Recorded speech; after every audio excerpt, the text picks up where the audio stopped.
오늘은 욥기에 친구들과의 대화를 마치고 욥이 이제 또 다른 대화를 시작하기 전에 하는 독백과 같은 이야기, 사색과 같은 이야기, 노래와 같은 시 하나를 여러분과 말씀을 나누고자 합니다. 여러분들도 친구들과 대화를 나누시다 보면 중간중간에 좀 다른 생각도 하시고 또 다른 사색으로 빠져드는 경우도 있지 않으십니까?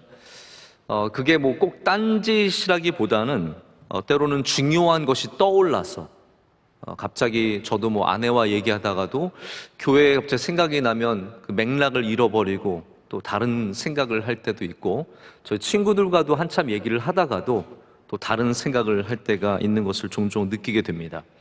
또 기도할 때도 마찬가지인데요. 여러분들도 기도의 제목을 갖고 나아가셔서 기도하시겠지만, 기도하다 보면 또 하나님께 이렇게 하나씩 내려놓다 보면 전혀 생각하지 못했던 주제들을 생각해보고 거기에 대해서 묵상하고 또 하나님 주신 은혜를 받기도 합니다. 이제 저는 그런 경우가 종종 있습니다. 이렇게 분명히 뭐 교회를 위해서 또 성도님들을 위해서 뭐 이런 큰 제목을 갖고 기도하다가 갑자기 하나님께 주시는 어떠한 특별한 주제가 떠오르면 그 주제에 대해서 기도를 하면서 생각을 하고 제 나름대로 이런저런 그러한 생각 속에서 길을 찾아가는 저의 모습을 발견할 때가 있습니다. 그래서 여러분들이 주일날 들으시는 설교 중에서 한 반 이상은 그렇게 기도하는 가운데 또 하나님께서 주신 감동 가운데 이렇게 만들어진 또 시작된 그런 주제들이 굉장히 많이 있습니다. 욥은 지금 3라운드 이 모든 논쟁을 마치고, 제가 일부러 27장을 읽지 않았습니다. 27장은 욥이 이 빌닷에게 하는 말이지만 계속해서 반복되었던 이야기이기 때문에 좀 넘어가서 이번엔 28장의 말씀을 통해서 지금 대화가 아니라 욥의 독백, 욥의 사색, 혹은 욥이 갖고 있는 지적인 이러한 사색들에 대한 말씀을 좀 생각해보고 은혜를 나누고자 합니다. 다시 말씀드리지만 이것은 새 친구에게 하는 이야기가 아니라 스스로 깊이 생각하면서 이 부분에 대해서, 지혜에 대해서 사색하는 부분입니다. 오늘 말씀을 여러분께서 보시면 굉장히 느끼셨겠지만 참 아름답고 굉장히 깊은 그런 말씀이라고 할 수 있습니다. 오늘 말씀의 내용은 28장 전체를 말씀드리자면 이러한 구조를 갖고 있습니다. 지혜를 얻는 것이 굉장히 어렵다는 거죠. 은을 파내는 것과 금을 파내는 것과 동과 철을 파내서 그것을 재련하고 이렇게 하나의 제품으로 만들어내는 것이 굉장히 어려운 것처럼, 그리고 그 광산을 찾아가는 길이 굉장히 비밀스럽고 사람들이 잘 알지 못하는 것처럼 지혜를 얻는 것은 굉장히 어렵고 그것을 얻은 사람도 많지 않다라는 것을 말하고 있습니다. 이것이 오늘 우리가 읽은 본문의 내용입니다. 1절부터 11절까지 말씀이 바로 이러한 지혜는 굉장히 찾기가 어렵고 그리고 얻는 사람이 별로 없다라는 것을 말하고 있고요. 두 번째 28장의 내용은 뭐냐면, 우리가 지혜를 가졌을 때는 세상에 아무리 좋은 곳이 있어도 그것과 바꿀 수 없다라는 얘기입니다. 순금을 주어도 은을 달아도 그 값을 당하지 못하기 때문에 무엇으로도 얻을 수 없는 것, 우리가 도저히 돈으로 살 수 없고 돈과 바꿀 수 없는 것이 이 지혜라는 것을 말하고 있습니다. 그러면서 이제 가장 중요하게 이렇게 되죠. 그러면 이 세상의 지혜가 어디 있느냐라는 거예요. 오늘 이제 본문 말씀 속에서 제가 제목을 정한 것이 지혜와 명철은 어디에서 얻는가 아닙니까? 그러면 이 세상에서 지혜를 얻을 곳은 어디 있느냐라고 욥이 질문하면서 그 답을 여기에 놓습니다. 그것이 바로 오늘 말씀의 클라이막스입니다. 하나님이 지혜이시며 하나님만이 우리에게 지혜를 주실 수 있다라고 노래하죠. 그래서 23절 말씀을 읽지 않았지만 한번 보시죠. 거기 어떻게 되어 있냐면요, 하나님이 그 길을 아시며, 그전에는 뭐라고 얘기했냐면 솔개도 모르고 매도 모르고 사자도 모르고 아무도 모르는데 하나님이 그 길을 아시며 있는 곳을 아신다라고 말하고 있습니다. 그래서 하나님께서 모든 것을 다 살피시고, 자, 저를 다시 보세요. 하늘에, 저는 새를 굉장히 좋아합니다. 새 보는 걸 좋아해요. 제가 망원경도 샀어요. 근데 제가 망원경을 사서 돌아다니면 사람들이 이상하게 쳐다봐요. 남의 집 이렇게 엿보는 줄 알고 제가 그래서 마음껏 제 마음대로 보지 못하는데 영국의 존 스토트 목사님이 새를 그렇게 좋아하셨어요. 저는 그래서 존 스토트 목사님처럼 되고 싶어서 그분처럼 성경은 많이 연구 안 하고 그분처럼 새를 보기 시작했어요. 새를 보는 게 너무 아름답고 새가 하늘에 뜨면 무슨 새가 떴는지 꼭 봐야 되고, 그리고 이 새가 전혀 모르는 새가 나오면 꼭 걔 이름을 알아야 직성이 풀리는 거죠. 이게 무슨 새냐, 산까치냐, 종달새냐, 이런 걸 알아야 이제 속이 풀리는데요. 제가 제일 매력적으로 생각하는 새 중에 하나가 매입니다. 매. 우리나라에서도 이제 매를 곳곳에서 볼 수 있는데, 제가 살던 미국에는 바람이 딱 불면 매가 쫙 뜹니다. 굉장히 많은 매가 떠요.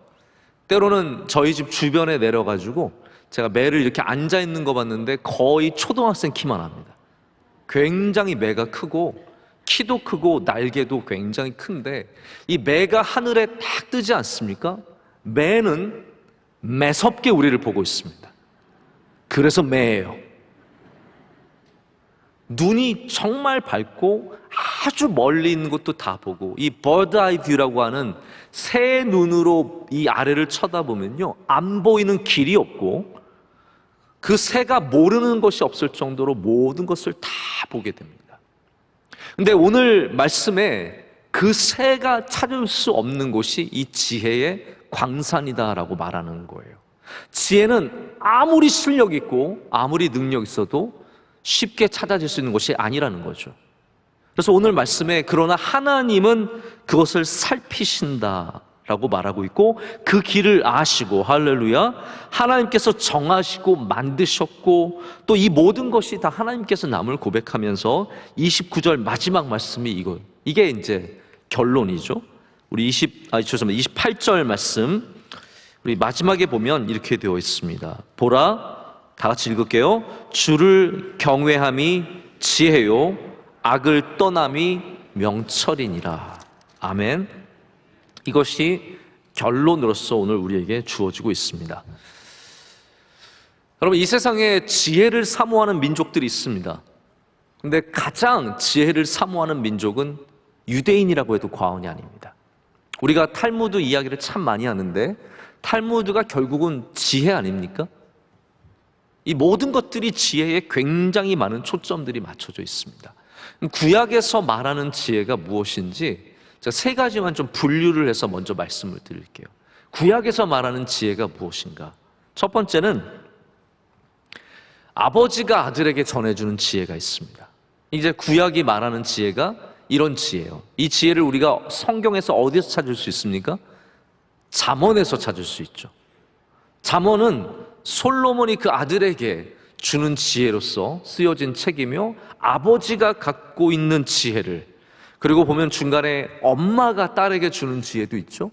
엄마가 갖고 있는 지혜를, 왕이 갖고 있는 지혜를, 바로 그래서 오래 경험하고 오래 살았던 사람들이 그 삶 가운데 가졌던 지혜를 전수해 주는 것이 이 유대인의 지혜의 첫 번째 전통이고 그들의 개념입니다.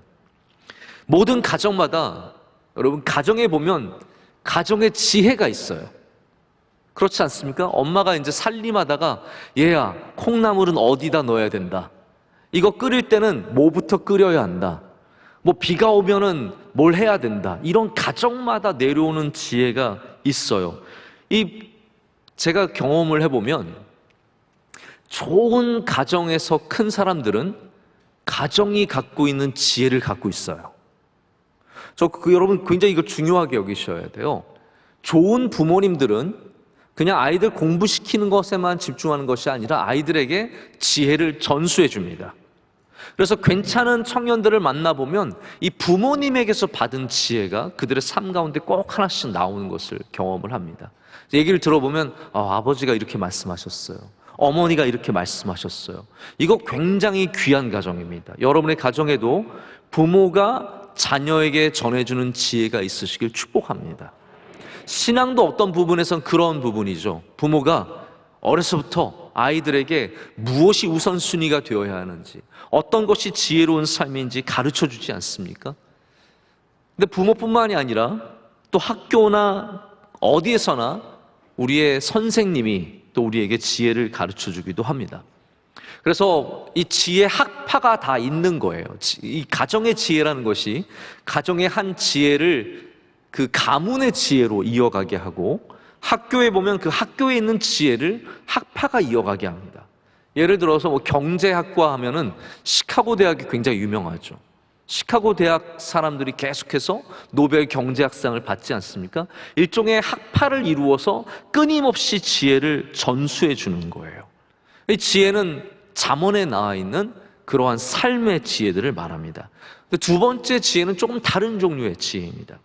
두 번째 지혜는 잠언이 아니라 전도서에 있는 지혜의 전통입니다.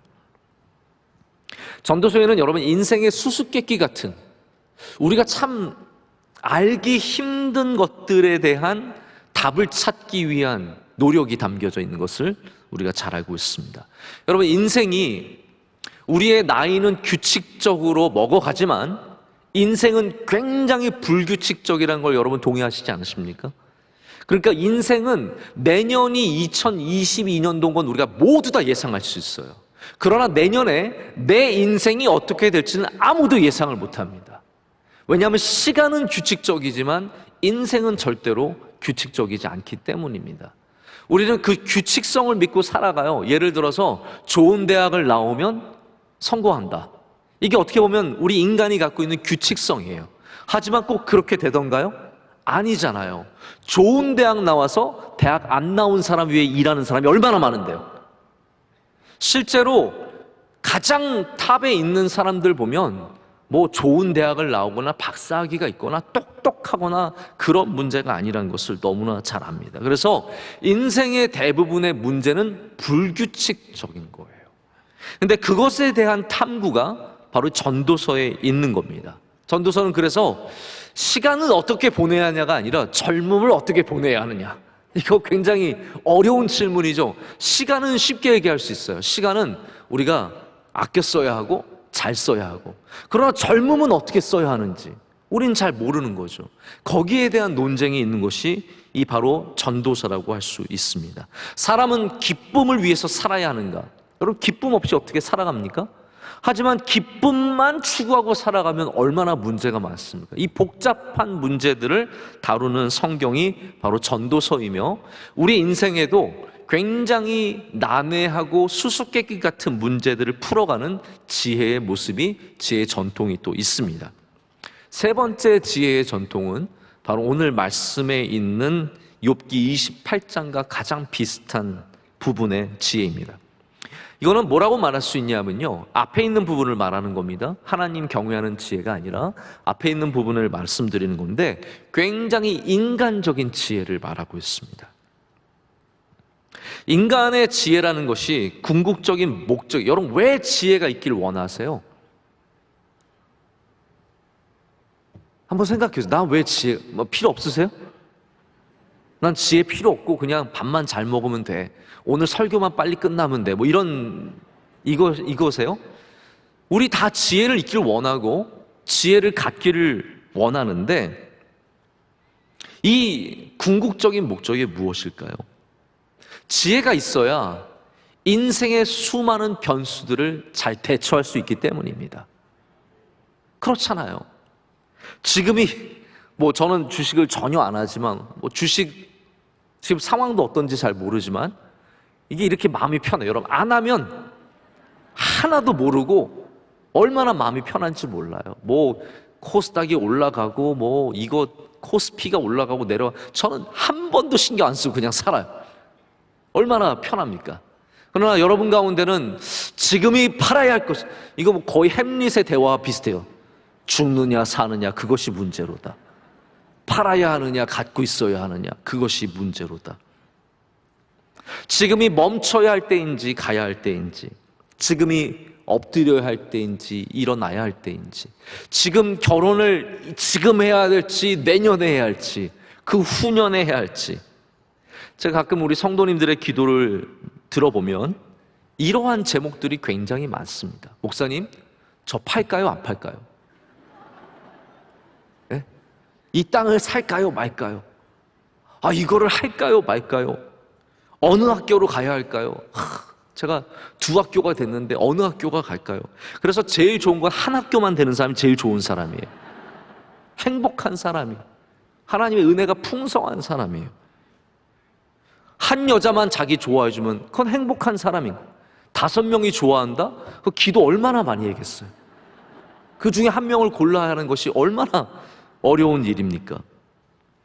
오늘 본문 말씀이 금과 은과 동과 철을 캐내는 것이 정말로 어려운 일임을 얘기해 주고 있습니다.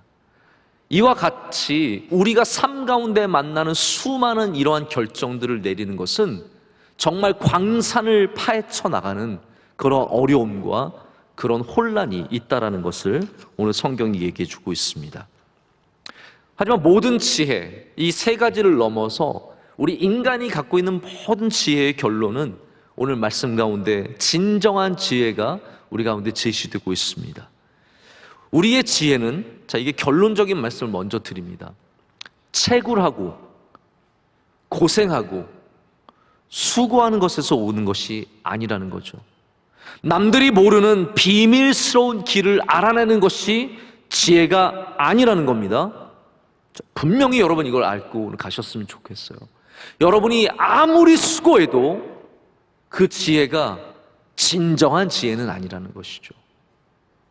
여러분이 수고해서 흙을 막 한 더미를 캐낸 다음에 그 다음에 금을, 정말 눈꼽만한 금을 캐냈어요. 그게 지혜거든요. 지금 말하는 우리 진짜 수고해서 겨우 한 방울 얻는 것이 지혜인데 그것이 결코 진정한 지혜가 아니라는 거죠.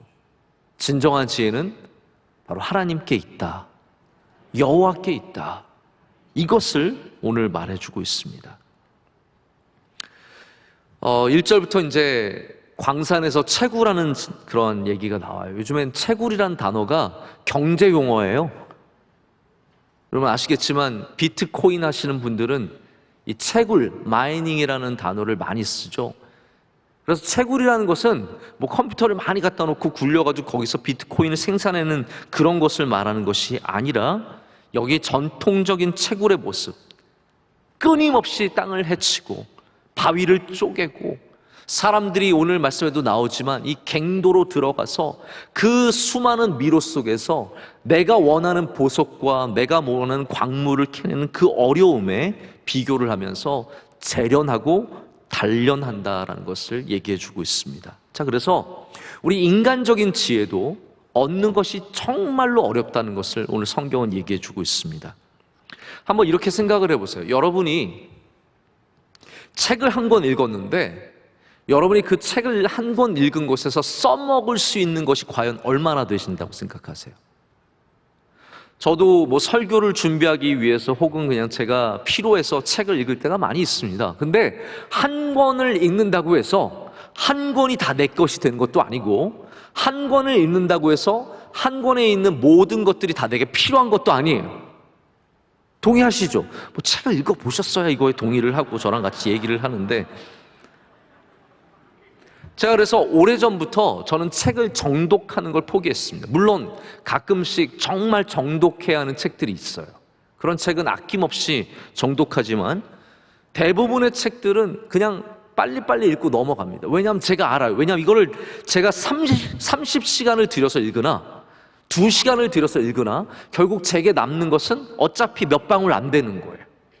거기서 가장 중요한 것들만, 가장 필요한 것들만 남게 되고, 그것이 바로 오늘 이 광산에서 얻는 지혜와 비슷한 이야기가 된다라는 거죠. 금을 팔 때 여러분, 사람들이 얼마나 많은 땅을 파내야 거기서 금 한 조각이 나오겠습니까? 사금을 채취할 때 얼마나 많이 흔들고 얼마나 많이 고생해야 거기서 한 알이 나오겠습니까? 이것이 지혜를 얻는 이 세상의 방식입니다. 수고하고 땀 흘리고 애쓰고 수십 시간을 들여서 공부하고 힘들여도 사실 우리가 얻는 것은 얼마 되지 않는다라는 거죠.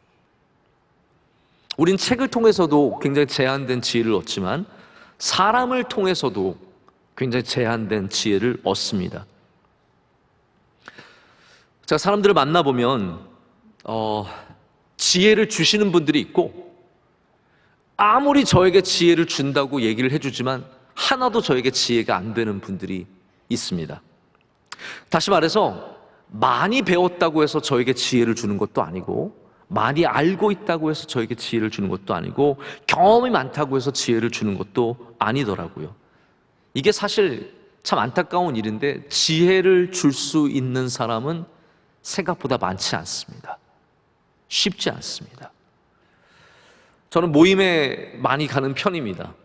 부르시면 가고, 오지 말라고 하면 안 가고, 또 이런저런 모임이 있을 때마다 초청을 받아서 가게 되면 여러 목회자님들, 또 장로님들, 또 이런저런 성공하신 분들을 만날 때가 있죠. 제가 사실 거기 가는 이유 중에 하나가 바로 그분들에게 뭔가 좀 얻을 게 있을 거라는 믿음으로 가는 거거든요. 가서 귀한 목사님들을 통해서 목회의 지혜를 얻을 때가 있습니다. 저는 그러면 그 목사님을 잊을 수가 없어요. 저에게 지혜를 이렇게 주신 목사님, 그분이 막 10년, 20년 동안 고생하고 어떻게 보면 힘들게 하시다가 얻어낸 그 지혜를 하나 주실 때 그게 정말 저에게 금과 같이 소중하다는 것을 많이 느끼게 됩니다. 제가 두 가지만 그 얻은 지혜를 말씀을 드릴게요. 아마 이 이야기가 여러분에게 똑같이 적용되진 않기 때문에 여러분에게 필요 없는 지혜겠지만 저한테는 굉장히 필요한 지혜였어요. 우리 교회가 참 여러 가지로 복잡하고 힘들고 뭐 지금도 다 그런 문제가 해결된 건 아니지만 어려웠던 적이 있지 않습니까? 그때 제가 참 힘들었었는데 아주 고생하신 목사님, 우리 교회보다 훨씬 더 고생하신 목사님이 저한테 뭐라고 하셨냐면, 김하나 목사님, 교회가 어려울 때는 목사는 교회에 있어야 합니다. 교회의 자리를 지키고 있어야 합니다. 딱 그 말을 해주시는 거예요. 왜냐하면 그 목사님이 어려우실 때, 그 교회가 어려우실 때 장로님들께서 목사님 지금 교회가 너무 어려우니까 잠깐만 좀 미국에 가셨다 오세요. 그래서 미국에 가서 좀 기다리시면 저희가 교회가 안정되면 다시 모시겠습니다. 그렇게 얘기를 하셔서 목사님이 장로님들 말씀을 믿고, 그러면 장로님들 부탁할게요. 그리고 미국에 가셨다는 거예요. 목사님이 가 계신 동안에 교회의 반이 줄었대요. 완전히 그냥 교회가 반이 줄면서 이 모든 문제가 훨씬 더 복잡해졌다고 하시면서 저한테는, 김 목사님, 아무리 어렵고 힘들어도 목사는 자리만 지키고 있으면 됩니다. 그 말씀을 해주셔서 제가 주구장창 교회에 앉아 있는 겁니다. 왜 맨날 교회에 앉아 있느냐? 제가 할 수 있는 건 그거밖에 없으니까 계속 교회에 앉아서 있는 거예요. 또 한 목사님은 요 근래에 만난 목사님인데, 목사님께서 그 교회 담임 목사님이 되시고 나서 한국 교회의 지도자가 되신 거예요. 왜냐하면 교회가 사람을 지도자로 만들거든요. 그 교회가 워낙 대표적인 교회이기 때문에 어쩔 수 없이 본인도 원하지 않는데 한국 교회 지도자가 돼서 맨날 모임에 가고 행사에 가고 이런저런 곳에서 부름받아서 막 가서 헌신하고 봉사하셨다는 거예요. 이야기 재밌죠? 네, 여러분 건 아니지만 제 이야기지만 이게 사람에게서 얻는 지혜가 얼마나 귀한지를 여러분께 말씀을 드리고 싶어서 드리는 이야기예요. 근데 그 목사님이 그 교회에서 15년을 목회하셨는데 뭐 아직도 한참 더 목회하실 분이시지만 저한테 하시는 말씀이, 김 목사님, 김하나 목사님은 지금 불러주는 데도 없겠지만, 그게 저 먼저 저를 팍 쳤어요. 팩트 공격부터 하시더라고요. 김하나 목사님 요즘에 불러주는 데도 없겠지만 처음에 교회 가서는 오직 성도들 양육하는 데만 힘쓰세요.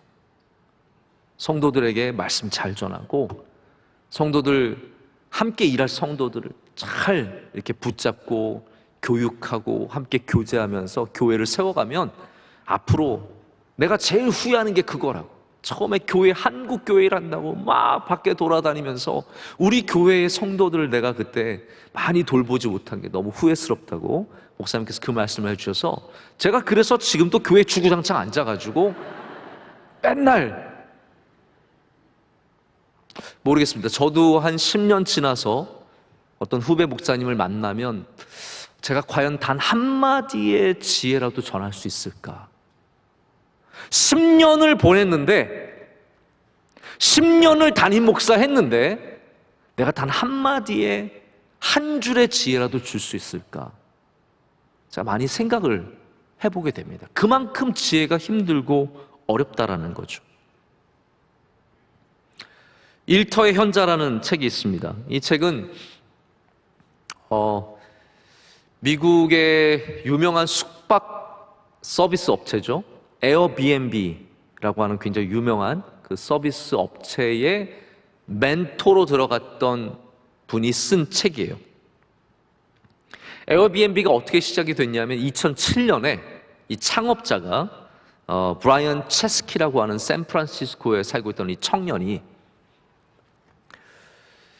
자기가 샌프란시스코가 집값이 굉장히 비싸거든요. 그래서 자기가 살던 집에서 도저히 집세를 못 내서 쫓겨날 입장이 된 거예요. 근데 하루는 이렇게 보니까 근처에서 디자인 컨퍼런스가 열렸는데 이 참석한 사람들이 호텔방이 없어서 굉장히 힘들어하는 걸 보면서 혹시 내 방을 빌려주면 어떨까? 처음 아이디어를 2007년에 갖게 된 거예요. 그래서 그 친구들이랑 방에다가 매트리스를 사가지고 깔아놓고 저렴한 가격에 그 방을 빌려주기 시작하면서 에어비앤비가 시작이 된 거라고 합니다. 그런데 이 청년들이 아이디어는 번뜩 거리는데 굉장히 힘들었어요. 그래서 2013년도에 에어비앤비가 성장을 하면서 누구를 데리고 왔느냐? 칩 컨리라고 하는 그들보다 나이가 2배 많은, 이게 중요한 포인트예요. 그들보다 나이가 2배 많은 50대 중반의 전직 호텔 CEO를 자기 회사로 모시고 옵니다. 그래서 이분이 뭐로 이 회사에 취직을 했냐면 CEO로 취직한 게 아니에요. 인턴으로 취직을 했어요. 이 CEO인데 아주 똑똑하고 아주 지혜로운 사람인데 이 사람이 인턴으로 취직한 다음에 멘토의 역할을 하는 거예요. 그래서 이 사람 직명이 뭐냐면 멘턴이에요. 멘토와 인턴을 합쳐서 멘턴 역할을 했는데 바로 이 칩 컨리 때문에 에어비앤비가 서비스 업체로 몇 단계 도약하는데 큰 힘을 얻었다는 그것이 바로 일터의 현자. 그냥 일터에는 아이디어만 번뜩번뜩 되는 사람이 있어서 안 된다는 거죠.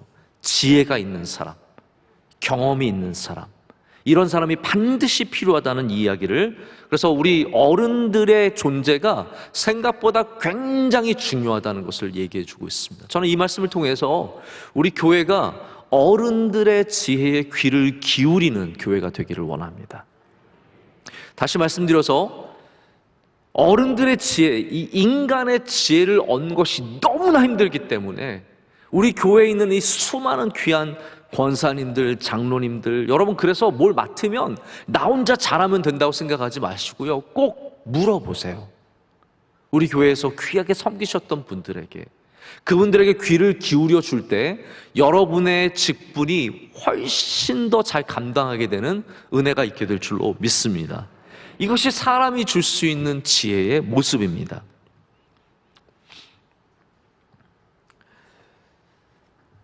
오늘 말씀에는 이 광물이, 이 지혜가 사람에게서든지 책에서든지 경험에서든지 아니면 세상을 관찰하는 것에든지 어떤 것에든지 사실은 굉장히 얻기가 힘들다는 것을 광물을 통해서 얘기하고 있습니다. 이것이 1절과 2절의 말씀입니다. 근데 저는 이 광물을 보면서 우리의 삶도 이와 비슷하겠다라는 그런 생각을 해봤어요. 여기는 금, 은, 동, 철, 이 네 가지 광물이 나옵니다. 자, 그렇다면 여러분의 삶에 있는 금, 은, 동, 철은 무엇일까요? 우리 인생에 네 가지 제일 중요한 광물이 뭘까요? 제가 봤을 때는 건강, 물질, 명예, 관계, 이 네 가지가 아마 우리가 말할 수 있는 금, 은, 동, 철에 해당하는 가장 중요한 그러한 모습들이라고 생각을 합니다. 이것을 얻기가 얼마나 어렵습니까? 아무리 수고하고 애써도 한 산을 다 캐도 얼마 얻지 못하는 것이 물질이고 하나를 다 들춰내도 얼마 얻지 못하는 것이 명예일 때가 참 많습니다. 게다가 이 네 가지를 다 가진 사람은 극히 드물 정도로 굉장히 어렵습니다. 그래서 성경은 결국 우리에게 가장 복되지만 가장 쉬운 길을 가르쳐 주는 거예요. 자, 보십시오. 광산은 찾기도 힘들어요. 광산은 파기도 힘들어요. 욥은 오늘 그렇기 때문에 어떠한 지혜를 구하라고 말하고 있습니까? 하나님의 지혜를 구하라라고 말하고 있습니다. 제가 오늘 책과 사람에 대한 얘기를 말씀을 드렸는데요. 우리가 다 책을 읽는 것도 아니고 우리가 다 이런 사람들을 만날 수 있는 것도 아닙니다. 여러분이 지혜로운 목사님들 다 맨날 만나서 얘기를 들을 수 있으면 좋겠지만 어떻게 우리의 삶에 지혜로운 사람들 날마다 만날 수 있겠습니까? 그럼 우리가 할 수 있는 게 있다라는 거죠. 그게 끝이 아니라는 겁니다. 하나님께 묻는 자는, 하나님께 나아가는 자는 훨씬 더 귀한 지혜를 얻게 될 줄로 믿습니다. 저는 우리가 광산을 캐내는 일들은 멈추지 않아야 된다고 생각합니다. 제가 하나님께 지혜를 구한다고 해서 제가 책을 전혀 안 읽는다든지, 제가 하나님께 지혜를 구한다고 해서 사람들을 전혀 얘기 듣지도 않고 아무리 조언을 해도 막 무시하고 그런다든지, 이거는 올바른 방식은 아니겠죠. 우리가 여전히 광산을 캐내고 있지만, 여전히 지혜를 캐내고 있지만, 그럼에도 불구하고 가장 귀한 것은 하나님에게서 온다라는 것을 잊어서는 안 될 줄로 믿습니다.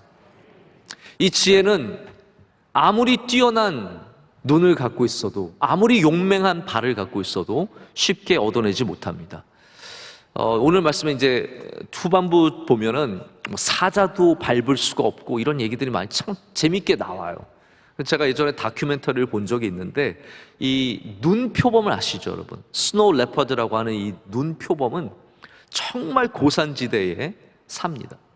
멀리서 관찰자들이 최고로 좋은 망원경으로 보고 있어도 구별조차 하기 힘들 정도로 흰 표범이 막 다닙니다. 근데 얘네들이 다니는 길을 보면은 우리가 절대로, 인간은 갈 수 없는 길들을 다녀요. 오늘 말씀은 지혜가 우리가 아무리 얻고 싶어도 우리가 얻을 수 없는 적이 어딘가에 있다라고 말을 하는 것이거든요.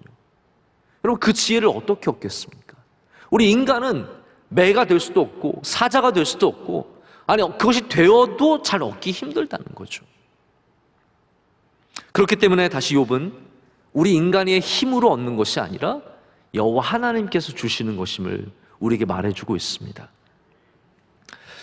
저는 지혜를 얻는 것에 상당한 기술이 필요하다는 것을 여러분께 좀 말씀을 드리고 싶습니다. 우리나라가 선비 사회잖아요. 우리나라는 이 선비 직업, 화이트 칼라 직업을 늘 선호하고 그게 이제 최고라고 생각을 합니다. 제가 미국에서 있을 때 저희 아는 분 친척이, 왜냐하면 저희 차가 계속 고장이 나던 차가 있었어요. 그래서 이 차를 고치려면 너무 돈이 많이 들어서 알다 보니까 제가 아는 분 사촌 형님이라는 분이 정비소를 운영하고 계셔서 거기 갔어요. 근데 그분은 한국에서 잘 나가던 화이트 칼러 직업을 갖고 계셨어요. 근데 그분이 미국에 오셔서는 기술을 배우셔가지고 완전히 기름때 묻혀가며 차를 고치고 계시는데, 그분을 얼마나 행복해하면서 또 얼마나 또 잘 살면서 그렇게 일을 하는 걸 보면서 제가 참 귀하다라는 그런 생각을 했던 적이 있습니다. 우리나라는 글쎄요, 여러분이 만약에 사무실에 있는 직업과 손에 기름을 묻히면서 일해야 하는 직업이 있다? 그러면 다 대부분의 사람들이 사무실 직업을 택하실 거예요. 근데 우리나라 사회가 갖고 있는 그런 선비적인 생각들이 우리나라가 기술을 발전시키지 못하는데 너무 큰 방해가 됩니다. 제가 왜 이런 말씀을 드리냐면, 사실 모든 것들이 다 기술의 중요성이 필요하기 때문입니다. 지혜도 마찬가지입니다. 여러분이 지혜를 그냥 얻는 것이 아니라 우리가 기술이 있어야 되고, 그 지혜를 얻는 최고의 기술이 무엇인지 오늘 말씀은 우리에게 전해주고 있습니다. 광산을 혁신적으로 바꾸는 것, 예를 들어서 한 번 파기만 해도 100톤의 흙이 올라오는 그러한 기술이 아니죠. 오늘 말씀이 얘기하는 참된 기술은 무엇입니까? 하나님 앞으로 나가는 기술. 이것이 지혜를 얻는 데 있어서 가장 중요한 기술임을 우리에게 말해주고 있습니다. 여러분, 기술이 있느냐 없느냐가 너무나 중요한 문제입니다. 나는 지혜가 있기를 원한다, 그 마음만 갖고 있다고 해서 지혜를 얻게 되는 것이 절대로 아니기 때문이죠. 지혜를 얻으려면 어떻게 내가 지혜를 얻어야 하는가, 거기에 대한 분명한 이해가 있어야 하고 그것을 향해서 나아갈 줄 아는 자세와 노력이 필요합니다. 오늘 말씀의 그래서 결론은, 참된 지혜는 이 세상에서 찾는 지혜, 이걸 우리가 멀리 가서 현자를 찾는다고 해서 찾아지는 것이 아니고, 이 기업을 구하기 위해서 어떤 책을 읽는다고 되는 것이 아니고, 사람을 통해서 얻을 수 있는 것이 아니다라고 말합니다. 참된 지혜, 할렐루야. 참된 지혜. 참된 지혜는 이 세상에서 찾을 수 없다가 결론입니다. 자, 보십시오. 욥이 그렇게 이 문제를 해결하고 싶습니다. 그래서 모든 방법으로 자기를 변호합니다.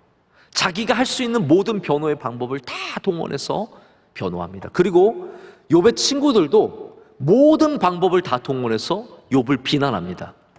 세상에 갖고 있는 모든 것들은 다 가져왔습니다. 그러나 그 문제가 해결되던가요? 안 된다라는 거예요. 여러분이 겪고 있는, 제가 잘 알지 못하죠. 여러분이 겪고 있는 특별한 어려움, 고난, 환난, 여러분 이 세상의 지혜로 해결하지 못하는 것들이 너무나 많이 있습니다. 왜 우리가 이런 어려움을 겪는지 절대로 어떠한 누구도 거기에 대한 답을 줄 수 없을 때가 많다라는 거예요. 하나님만이 갖고 계신 지혜, 참된 지혜는 이 세상에서 찾을 수 있는 지혜가 아니라는 겁니다. 제가 며칠 전에 너무나 마음이 아픈 장례식장에 좀 문상을 간 적이 있습니다. 우리 여선교회 또 여성 중창단 하시던 젊은 여자 집사님인데 암으로 소천하셔서 너무 젊은 나이에 하나님 부르심을 받고 남편과 아이들을 남겨두고 세상을 떠났습니다. 근데 그 언니 집사님을 그 장례식장에서 만났는데, 목사님 지난번에 스타필드에서 커피 드시고 가는데 누가 뒤에서 목사님 불렀던 거 기억나세요? 제가 그게 너무 기억이 생생한 거예요. 제가 에스컬레이터 타고 올라가면서 원래 커피 밖에서 마시면 안 되잖아요. 그래서 제가 마스크를 이렇게 살짝 들고 이렇게 커피를 마시고 내리는데 뒤에서 목사님 그러는 거예요. 제가 걸렸다 이렇게 생각을 하고 있었거든요. 밑에서 어떤 두 여자 집사님이 저한테 손을 막 흔들어 주셔서 제가 너무 반갑게 인사를, 안녕하세요, 안녕하세요. 누군지 잘 모르지만 반갑게 인사를 했어요. 참, 여러분 스타필드에 제가 돌아갈 때는 모른 척 해주세요. 스타필드든 어디든. 네. 아니, 아는 척 하셔도 되는데 어쨌든 그랬어요. 근데 그 집사님이 저를 보고 하시는 말씀이, 목사님 그때 목사님 불렀던 사람이 저랑 제 동생이었어요.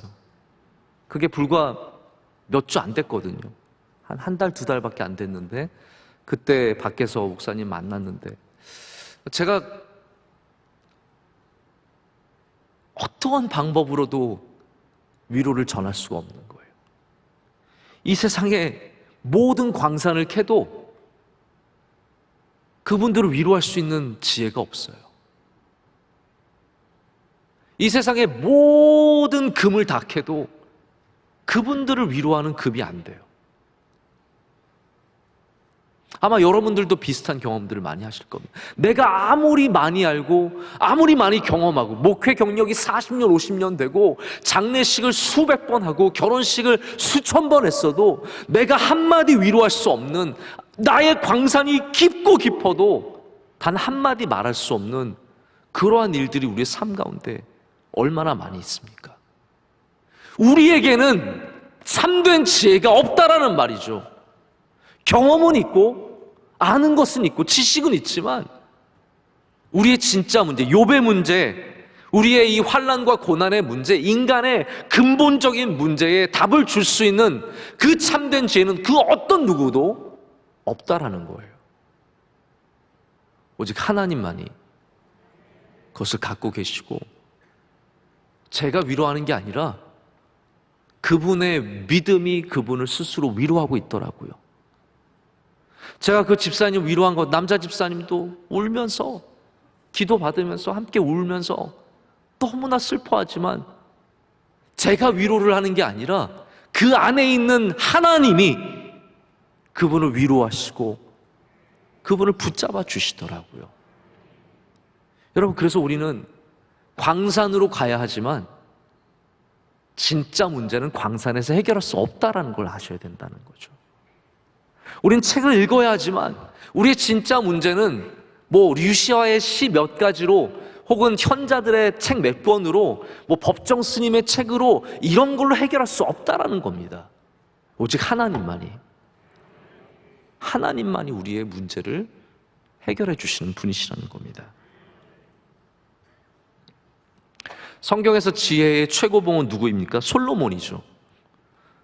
그래서 솔로몬이 잠언을 쓰고 잠언을 남긴 겁니다. 근데 저는 잠언보다 시편이 좋더라고요. 이게 성경을 사실상 그렇게 표현하면 안 돼요, 여러분. 어떤 성경이 다른 성경보다 우월하다 이렇게 말할 수는 없습니다. 그러나 저는 잠언보다 시편에 더 많은 지혜가 있다라고 생각을 해요. 잠언에 있는 이 지혜들, 솔로몬이 갖고 있는 삶의 지혜들 다 훌륭하고 뛰어나죠.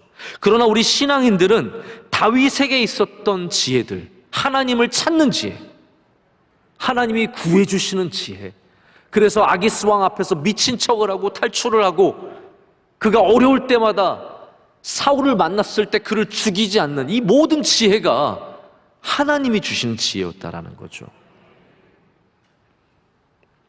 그래서 실패한 것 같아도 하나님이 함께 하시면 실패하지 않습니다. 다윗이 누가 봐도 광야에서 실패한 인생이었죠. 그러나 그는 거기서 실패하지 않았습니다. 왜냐하면 하나님께서 그의 지혜가 되어 주셨기 때문입니다. 자, 이렇게 표현한 걸 여러분 잘 들어보세요. 하나님이 그의 지혜가 되어 주셨다. 이거는 어떤 말이냐면 그가 지혜를 가졌다는 말이 아니라 하나님이 그의 지혜가 되어 주셨다는 말이에요. 지혜가 우리가 갖고 있는 소유물이 아니라는 겁니다. 광산에서 나는 금은 소유물이 됩니다. 그래서 지식은 소유물이 되고, 물론 요즘 시대에는 지식도 소유물이 아니라 그냥 검색해서 나오는 거더라고요. 더 이상 지식이라는 게 자랑할 거 없어요. 다 누구나 보편적으로 가진 것이 되었어요. 네이버나 구글에 물어보면 누구보다도 더 자세하게 답을 해줍니다. 내가 조금 더 하는 거 그거 이제는 아무 의미 없는 세상이 되었어요. 지식은 조금 소유하는 게 있겠지만 지혜는, 여러분 꼭 이거 아시길 바랍니다. 지혜는 소유의 문제가 아닙니다. 우린 지혜를 소유하기 위해서 광산을 파지만 결국은 지혜는 소유의 문제가 아니라 하나님의 함께 하심의 문제입니다. 그것이 무엇으로부터 시작이 됩니까? 제가 이 말씀만 드리고 말씀을 맺겠습니다. 지혜는 다시 말씀드리지만 내가 무엇을 알아서 갖게 되는 나의 안에 있는 소유물이 아니라 하나님께서 나와 함께 하실 때 주어지는 은혜라는 거예요. 그렇다면 이 지혜를 어떻게 얻을 수 있겠냐라는 거죠. 이게 다시 원점으로 돌아간 질문이거든요. 성경은 그것을 분명하게 가르쳐주고 있습니다. 야고보서 1장 15절은 이렇게 말합니다. 너희 중에 누구든지 지혜가 부족하거든. 저는 왜 이 말씀을 읽는데 왜 이렇게 감동이 있죠? 너희 중에 누구든지 지혜가 부족하거든 모든 사람에게 후히 주시고 꾸짖지 아니하시는 하나님께 구하라 그리하면 주시리라. 이것이 성경이 우리에게 가르쳐주는 지혜를 얻는 방식입니다. 우리 명성교회 교인들이 지혜와 명철을 헛된 곳에서 찾지 말고 우리 여호와 하나님에게서 얻는 주님의 복된 백성들이 되시기를 축복합니다. 그래서 여러분 중에 지혜가 없어서 망하는 인생이 한 명도 없고, 지혜가 없어서 헛된 곳으로 가는 분이 한 명도 없고, 우리 모두가 하나님의 함께하심의 지혜를 통해서 우리 인생의 난제들, 우리 인생의 고난과 환난들, 내가 도저히 풀 수 없는 그런 모든 문제들을 하나님의 은혜 가운데 풀어가는 그런 축복이 저와 여러분에게 가득하기를 간절히 소망합니다.